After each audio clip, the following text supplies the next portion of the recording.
සුබ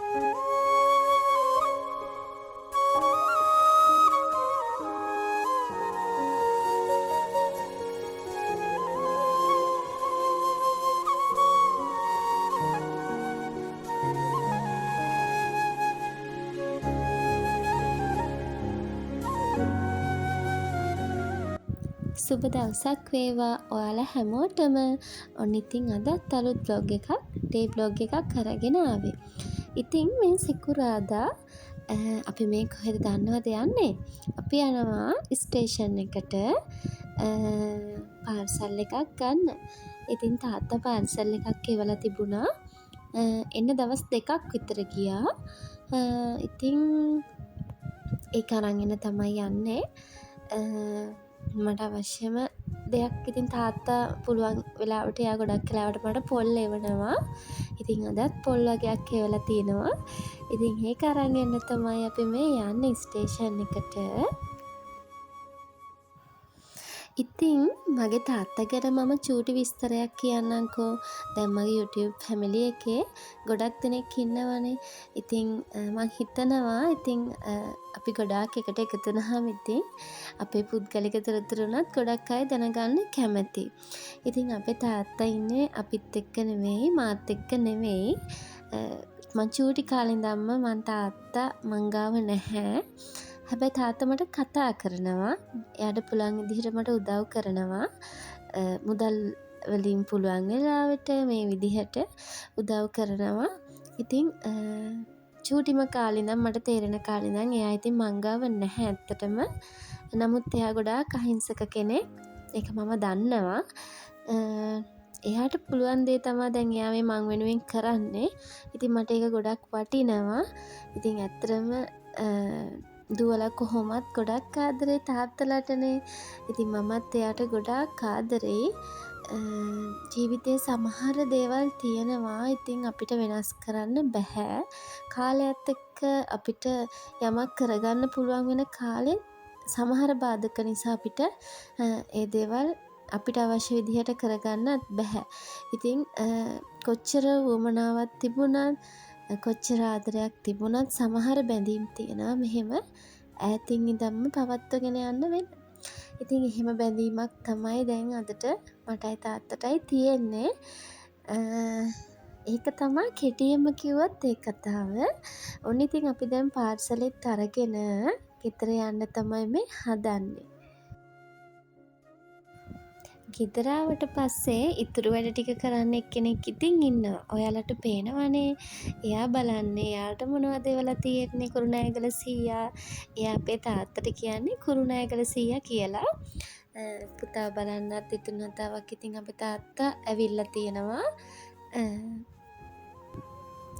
ඉතින් පොල් එවන ගමන් මේ විදිහට සීනි කෙසෙල් ටිකකුත් තාත්තා එවලා තිබ්බා. ඒක නම් ඉතින් පුතාට තමයි එවන්නේ. ඉතින් ලොකු බොක්ස් එකක් නැහැ කියලා පොඩි බොක්ස් එකක මේ විදිහට කෙසෙල් අර ඇවරි පිටින් දාන්න නැතුව වෙන වෙනම කඩලා එවුවා. එයාට ඉතින් ලොකු ඇත්තටම ලොකු තේරුමකුත් නැහැ එහෙම. කාට හරි කෙනෙක්ට දෙන්නත් ඕනිනේ. අපි නම් ගොඩක් වෙලාවට මෙහෙම එවුවාම ඉතින් බෙදනවා. මොකද මේ ටික ඔක්කොම එකට ඉදුණාම ඉතින් අපිට කා ගන්න බෑනේ. ඇත්තටම මම එච්චර කැමති නැහැ කෙසෙල් කන්න. පුතත් එහෙම ගොඩාක් කන්නේ නැහැ. හස්බන්ඩ්ුත් ඉතින් එයා තමයි ගෙදර ටිකක් හරි කන්නේ. එහෙම තමයි ඉතින් අපි මේ ටික ඔක්කොම බෙදනවා. අපිට චුට්ටක් තියාගෙන. ඉතින් මේ ආගාව වැඩිපුර මොන හරි තියෙනවා නම් ඒවත් ඔය බොක්ස් එකකට දාලා එවනවා. ඉතින් මෙතන පොලුත් තියෙනවා. පොල් ගෙඩි 20ක් විතර එවලා තිබුණා තාත්තා. මම ඒක වීඩියෝ ක්ලිප් එකට ගත්තේ නෑ. මට ඇත්තට මේක අමතක වුණා. මොකද ඒක මං හැමම කුස්සියට ගිහිලා තිබ්බා. මේක මේ සාලේ ඉඳන්ම වීඩියෝ එකට ගන්න ඕන නිසා තික ඇරියා. බලන්නකෝ මේ සබන් කෑල්ල ඇතුලේ එයා මට රුපියල් 5000ක් දාලා ඉවලා තියෙනවා. ඉතින් මට හරි දුක හිතුණා. මේ විදිහට එවනකොට මට ඉතින් ඇත්තටම ඉස්සර කාලේ විදිහට වගේ තමයි මතක් වෙන්නේ. ඒ කියන්නේ ඉතින් අර එයා කියනවා ඔයාට කැමති දෙයක් අරන් කන්න, චිකන් ටිකක් අරන් උයලා කන්න. ඒ කියන්නේ චූටි කාලේ ඉඳලා එයා මං ගාව නැති වුණත් ඒ බැඳීම හරි ඒක මට කියන්න තේරෙන්නේ නැහැ. ඇත්තට මේක හරි ලස්සන බැඳීමක් වෙන්නේ නැති නේද? තාත්තගේ දුවගේ තියෙන බැඳීම හරි ලස්සන බැඳීමක් වෙන්නේ නැති කියලා මං ඉතින් හිතනවා. ඉතින් මේ තියෙන්නේ පහුවදා සෙනසුරාදා. අද මට වැඩ ගොඩාක් තියෙන දවසක්. සෙනසුරාදා කියන්නේ ඉතින් චුට්ටක් බිසී දවසක්.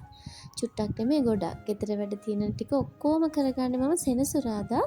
ඉතින් කලින් දවසේ බත් ඉතුරු වෙලා තිබුණා. ඒක ඔන්න මම රයිස් කරලා ගත්තා මටයි පුතාටයි උදේට කන්න. මොකද අද හස්බන්ඩ් උදේ වැඩකට ගියා. කැම්ප් එකේ වැඩක් තියෙනවා. ඒකට ගියා. ඉතින් මම මේ කුස්සියේ වැඩ ටික කරනකම් පුතා ඉතින් එයාගේ පොතක් අරගෙන දැන් මේ දවස්වල එයාලට අකුරු කියලා දෙනවා. ඒ අකුරු වලින් වචන කියනවා. ඔය පටල ඉතින් වචන ටික කියනවා. අම්මේ මේ අකුරෙන් මේ වචනේ කී ඉතින් කියනවා. මටත් පාළු නෑ කුස්සියේ වැඩ ටික කරගන්න. පුටුවක් ගෙනත් තියාගෙන එයා ඉතින් කියව ඉන්නවා. ඒත් එක්ක මං ඉතින් රෙදි ටිකක් දැම්ම මැෂින් එකට හේදෙන්න. ඒ ටිකක් දැන් හේදිලා ඉවරයි. අද හොඳට අවුව තියෙන දවසක්. හැබැයි අහසේ තනින් තන පොඩි මන්දාරම් ගතියකුත් තියෙනවා. ඒ කොහොම වුණත් ඉතින් කලින් දවසේ නම් චුට්ටක් රෑ එළි වෙනකම් වැස්සා. හැබැයි වහින පාටක් නෑ කියලා මට හිතෙනවා. ඉතින් දැන් මේ රෙදි ටික වනන්නත් ඕනේ. ඉස්සෙල්ලම මම රෙදි ටික වනලා ඉන්නවා. කෝකටත් ඉතින් මේ අහස කියන්න බැහැනේ.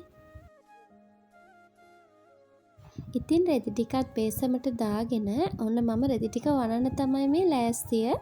ඉතින් අපිට චූටි ඉඩක් තමයි රෙදි වනන්න තියෙන්නේ. ඔයාලට පේනව නේද එහා පැත්තේ කැලෑව වැවිලා තියෙන වත්තක්. ඒක වෙනම වත්තක්. ওই වැටක් වගේ ගහලා තියෙන ඒ චූටි කෑල්ල තමයි අපිට තියෙන්නේ.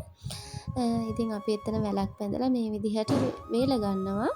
අපිට ඉතින් ගොඩාරියක් මේ රෙදි හොදන්න අමාරුයි. මොකද කොම ටික වේලන්න තැනකුත් නැති නිසා. ඉතින් රෙදි රැක් එකක් තියෙනවා. පොඩි පොඩි ඒවා ටික ඒකේ වන්නවා. ලොකු ඒවා ටික මෙහෙම හැංගර්ස් වල දාලා වේලනවා. ඉතින් මේ මැෂින් එකට දාන රෙදි වලට අමතරව මට හැමදාම ඉතින් අතේ හොදාන රෙදි ටිකකුත් තියෙනවා. බබාගේ යුනිෆෝම් ඊට පස්සේ අපි ගමනට අඳින ඇඳුම් එහෙම මම ගොඩක් වෙලාවට මැෂින් එකට දාන්නේ නැහැ. ඔය හස්බන්ඩ් නම් හදිස්සියකට එයාට ඉක්මනටම වේලා ගන්න ඕනේ ඇඳුමක් තිබ්බොත් එයාගේ ඩෙනිමක් එහෙම දානවා. මම නම් දාන්නෙම නැහැ මගේ ඇඳුම්. ඉතින් මේ රැක් එකේ පුතාගේ රෙදි ටික වේලනවා. ඉතින් ගොඩාක් වෙලාවට සෙනසුරාදාට තමයි මම ගෙදර හොඳටම අස්පස්. ඒ කියන්නේ සාමාන්‍ය ඩීප් ක්ලීන් එකකට වගේ යන්නේ සෙනසුරාදා දවසේ. නැත්තම් අනිත් සාමාන්‍ය දවස්වල සාමාන්‍ය විදිහට අතුපතු ගාලා තමයි ගෙදර තියාගන්නේ. සෙනසුරාදාට තමයි මම මේ රෙදි ටික ඔක්කොම හොදලා ඊට පස්සේ අපේ බෙඩ් ෂීට් අරම්මනම් මාරු කරන්නේ. දැන් අද රෙදි ටිකක් එකතු වෙලා තිබුණා හස්බන්ඩ්ගේ ටිකක් වැඩිපුර. ඒක නිසා බෙඩ් ෂීට් මම මාරු කරනවා. හැබැයි අද හොදන්නේ නැහැ. හෙට තමයි මම බෙඩ් ෂීට් ටික හොදන්නේ. අලුත් ඒවා දානවා. අනිත් ටික එලලා තියවපු ඒවා මම බේසමට දාලා අයින් කරනවා. මොකද අද රෙදි වේලන්න තැන ඉඩකුත් නැති නිසා මේ ටික වේල ගන්නත් ඕනේ. මේ ටික වේලුනහම බබාගේ යුනිෆෝම් ටික හොදන්නත් ඕනේ. ඉතින් ප්‍රශ්නයක් නෑ මේ දවස්වල වේල ගන්න පුළුවන්. හවසට හොදලා මේ රැක් එකේ දාලා ගේ ඇතුලේ තිබ්බා. උදේ වෙනකොට රෙදි ටික වේලිලා. ඒ තරමට රස්නේ. මම මේ රෙදි රැක් එක ගේ ඇතුලේ තියාගෙන මේ රෙදි වනන්නෙත් එළියේ පුදුම තරම්ම අවුවයි රස්නේ. පිච්චෙනවා වගේ. ඔය දොර පැත්තෙන් ලොකු එළියක් වගේ තියෙන තව්ව සැර. ඊට පස්සේ ඉතින් ඔන්න මම රෙදි ටික දැම්මා. ඊට පස්සේ මේ තියෙන්නේ මේ පැත්තේ පොඩි ඉඩක් තියෙන අපිට රෙදි වනන්න වේල ගන්න. රෙදි ටිකක් දාලා අහස දිහා චුට්ටක් බලන් හිටියා වහිද්දෝ වහින් නැද්දෝ කියලා. වහින පාටක් තිබ්බත් වහින්නේ නැහැ කියලා හිතුවා.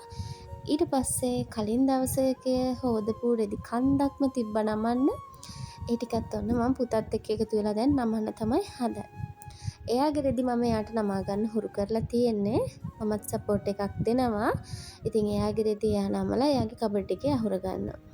මම කලිසම් ටී-ෂර්ට් නමනම් වෙනම ඩ්‍රෝවර්ස් වලට දාලා එයාට වෙන් කරලා තියෙන නිසා ඒ දේ එයාට කරගන්න පහසුයි.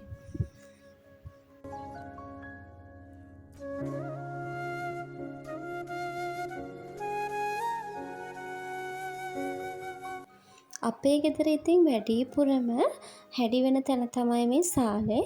ඉතින් බබාගේ සෙල්ලම් බඩු සහ අපේ මේ සාලේ තියෙන අපේ කෑම මේසේ උඩ තමයි හැම දේම තියන්නේ.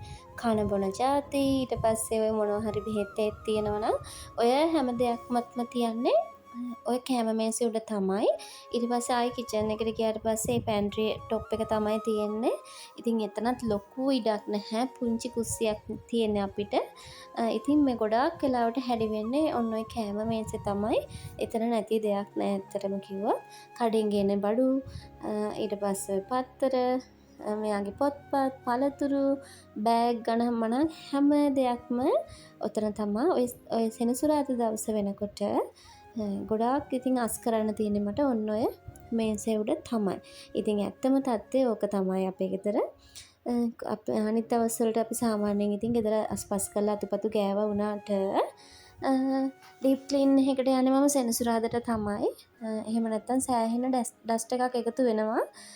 ඉතින් මේ දැන් මම කරන්නේ මං කිව්වේ බිත්තර වගේක් එහෙම ගෙනල්ලා. ඉතින් ඒ ටික දැන් මේ අහුරන්නේ ඊයේ ගෙනාපු බිත්තර ටික මේස උඩ තිබ්බා. අද අහුරන්න කියලා හිතාගෙනම ඔන්න දැන් ඒ ටිකත් මේ අහුරන ගමන් පුතත් ඉතින් මාත් එක්ක කැරකි එයා මට උදව් කරනවා. ඉතින් මට සාලේ අස් කරන්නම යනවා සෑහෙනම වෙලාවක්. දවසේ භාගයක් විතර. මොකද මං අනිත් වටත් කරන ගමන් නිසා උයන්න ඕනේ, බබාට කවන්න ඕනේ, මේ හැම දෙයක්ම කරන්න ඕනේ. ඉතින් ඒක නිසා මට දවසින් භාගයක් එතනට යනවා. කොහොම හරි අපේ බෙඩ්රූම් එකේ එහෙම අස් කරන්න ඉතින් හවස් වෙලා තමයි මට අස් කරන්න වෙන්නේ. මොකද හරියටම අස් කරගෙන යනවා නම් මේ විදිහට සාලේ චුට්ටක් ලොකු නිසා හරියටම ඉතින් හොඳට ඩීප් ක්ලීන් එකක් කරනවා නම් මට දවසින් භාගයක්ම මෙතනට තමයි යන්නේ. මොකද පුතාගේ පොත් රැක් එක තියෙනවා, සෙල්ලම් බඩු ටික තියෙනවා, මේ හැම දෙයක්ම තියෙන සාලේ. බෙඩ්රූම් එකේ ඇත්තටම ලොකු දෙයක් අස් කරන්න නැහැ. එතන තියෙන අපේ රෙදි අල්මාරියයි පුතාගේ රෙදි දාලා තියෙන කබඩ් එකයි බෙඩ් එකයි විතරයි. ඒක නිසා එතන ලොකුවට හැඩි වෙන්නේ නැහැ. ඊට පස්සේ ඉතින් මේ සෝෆා එක අස්සේ පේනවනේ බැලුන් තියෙනවා, කවර තියෙනවා. ඔය ඔක්කොමත් ඉතින් මම ඇදලා ගන්න ඔන්න ඔය දවසට ඉතින් පේනවනේ. ඉතින් අපේ ගෙදර වැකුම් එකක් නැහැ. වැකුම් එකක් ගන්න ඕනි කියලා හිතාගෙන ඉන්නවා. ඉතින් මම ඇත්තටම ගොඩාක් වෙලාවට ගෙදරට අලුත් බඩු ගන්න එක දැන් චුට්ටක් නවත්තලා තියෙන්නේ. අපි ඉන්නේ රෙන්ට් එකට නිසා ගොඩක් වෙලාවට හිට මෙහිට අපි යනකොට ගෙවල් මාරු කරනකොට ගොඩක් බඩු අපිට නාස්ති වෙනවා. ඒක නිසා චුට්ට කාලෙකට කොච්චර ආස වුණා ඒ දේ ඉවසීමෙන් ඉතින් බලාගෙන ඉන්න සිද්ධ වෙනවා. ඊට පස්සේ ඉතින් ආය අමාරුම තැන තමයි මෙතන කාපට් එක. දැන් මම මේ කොස්සෙනුත් අතු ගාලා ඊට පස්සේ බ්‍රෂ් එකක් තියෙනවා ඒකෙනුත් අතු ගාලා යවන්නේ. මොකද පුතා කන කෑම බත්තට එහෙම මෙතන රැඳුනහම චුට්ටක් ගන්න අමාරුයි. මම ස්කූල් වැඩ එහෙම කරන්නේත් මෙතන තියාගෙන නිසා ඔය පැන්සල් උල් කරන ඒවත් වැටුනහම අමාරුයි. මං ඉතින් ඔය නැමිලා හින්දින්නේ ඒව තමයි. ඔය විදිහට තමයි ඒකයි මට චුට්ටක් වෙලා යන්නේ. ඔන්න ඉතින් මම දැන් සාලේ නම් අස් කරලා ඉවරයි. දැන් මේ වෙනකොට එක විතර වෙලාව මම දවල්ට උයලත් නැහැ. ඉතින් මම ටක් කාලා ලේසි දෙයක් මොනවා හරි හදා ගන්න ඕනේ. ඒක හදලා පුතාව නාවන්න ඕනේ. මම නාන්න ඕනේ. තව මට බෙඩ්රූම් එක අස් කරන්න තියෙනවා. මේ ඔක්කොමත් කරන්න තියෙනවා. ඒ ඔක්කොමත් මම කොහොම හරි අද කරනවා ඉතින්. තව රෙදිත් හොදන්න තියෙනවා රෙදි වගේ. ඒ ඔක්කොම ගෙනවොත් නම් ඉතින් වීඩියෝ එක ටිකක් දිග වෙනවා. ඒක නිසා මම ටක් කාලා මොන හරි වෙලා මොනවද ඉවි කියලා විතරක් පෙන්නන්නම්. අද රෙසිපි නම් ගේන්නේ නැහැ. මොකද මම ටක් කාලා උයා ගන්න ඕනේ වීඩියෝ කරත් එහෙම. පුතාට වෙලාව පහ වෙනවනේ කෑම කන්න. නැත්තම් ඉතින් රෙසිපියක් අරන් එන්න පුළුවන්. මේ විදිහට තමයි ඉතින් මම සාලේ අස් කරලා ඉවර වුණේ. මේක ඉතින් චුට්ට වෙලාවයි හොඳ. ඊට පස්සේ ආයෙ සෙල්ලම් බඩු බිම පොත්පත් එහෙම කොහොම තමයි ඉතින්. අස් කරපු වෙලාවට උපරිම ඕනනම් දවසක් තියෙයි. නැත්තම් පැයක් තියෙයි. ඉතින් මම දැන් මේකෙත් වීඩියෝ එක අරගෙන මම දැන් යන්න හදන්නේ උයන්න. ඉතින් ඔන්න මං උයාගත්ත ටක් ගාලා වැඩි දෙයක් නැහැ. මුරුංගා උයලා බිත්තරයක් බුල්සායි දාලා තක්කාලි සම්බෝලයක් හදාගත්තේ. එහෙනම් ගිහින් එන්නම්. ආයි හම්බෙමු. හැමෝටම තෙරුවන් සරණයි.